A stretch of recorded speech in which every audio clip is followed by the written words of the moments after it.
j'espère que vous allez bien. On se retrouve pour le nouveau projet. On se retrouve pour une nouvelle, une Sherco. Sherco SMRS, ça va faire une petite présentation.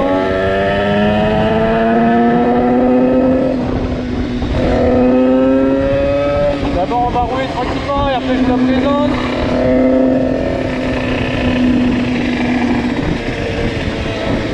Voilà quoi.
Ah là là, les petits frayeurs quand même, les petits frayeurs.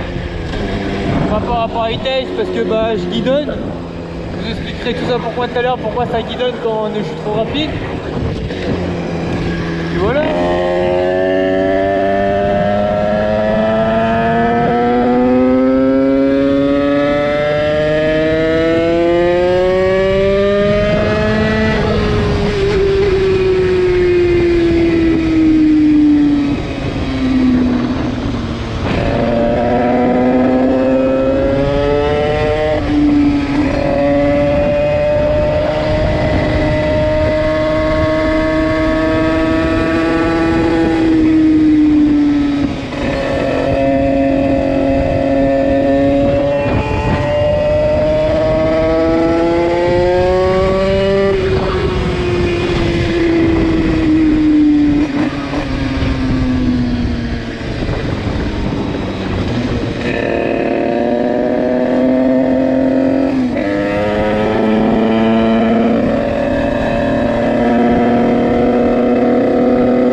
Il n'y a personne. Je vais mettre ici pour vous la présenter. Et voilà, on va se poser tranquillement.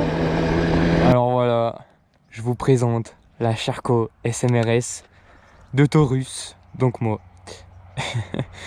Vous doutez que elle n'est pas totalement finie, hein, même presque pas du tout.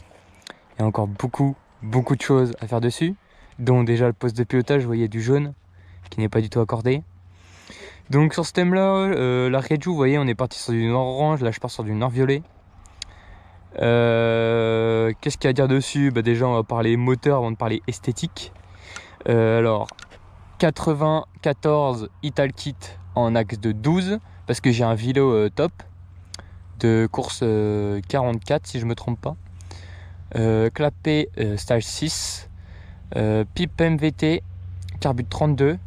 On a un PVL de Polini, donc un PVL Polini pardon, dessus en allumage. Je suis en 1550 en 420 pour la chaîne. Mais la chaîne ça sera à changer, vous inquiétez pas. Beaucoup de choses auraient été à changer là-dessus.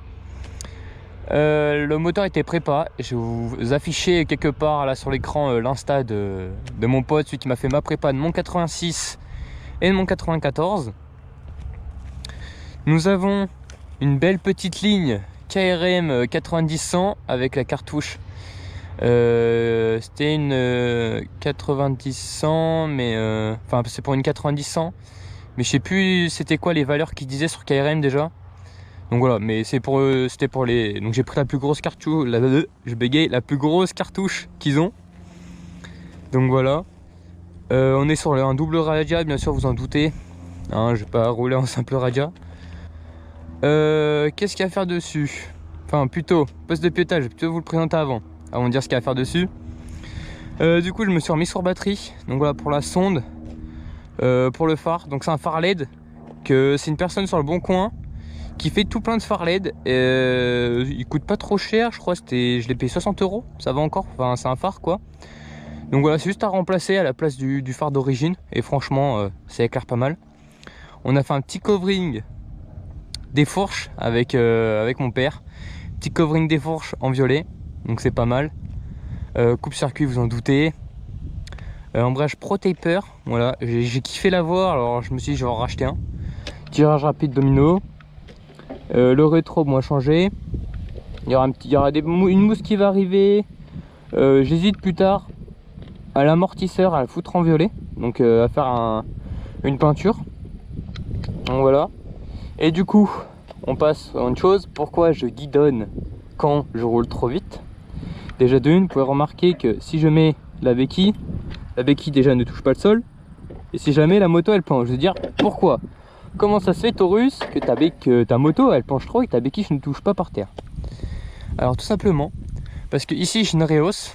Je sais pas si vous allez bien voir. Ici j'ai une rehausse parce que vu que je suis grand, je fais 1m88 pardon. Du coup bah, j'ai mis une rehausse pour moi. Donc on l'a adapté avec celui qui m'a fait ma prépa, il m'a adapté la rehausse. Et le problème c'est que du coup l'équilibrage de la moto n'est pas pareil. Alors ce qu'il fait c'est que je guidonne. Enfin voilà, même à mon pote ça lui arrive, parce que du coup lui aussi il en a mis une. Il guidonne aussi, mais bon, c'est pas hyper gênant. Enfin voilà, faut juste pas être débile et voir que quand on guidonne, taper un peu moins dedans et bien tenir le guidon. Mais à part ça, voilà. Que dire d'autre de plus? J'espère que cette prépa, plutôt ce projet en quelque sorte, va vous faire kiffer, va vous plaire. Je vais essayer de sortir pas mal de vidéos, mais bon, ça va être un peu compliqué parce que je pars en vacances quand même de mon côté. Là je l'ai fait parce que je me suis dit faut que je tourne une vidéo quand même pour présenter le nouveau projet, faut que je la tourne. Mais voilà, si vous avez des idées de qu'est-ce que je peux faire dessus, n'hésitez pas à me le dire. Et puis voilà, ça pourrait être cool. On est reparti pour rerouler dans le sens inverse et pour rentrer à la casa quoi. Donc c'est parti.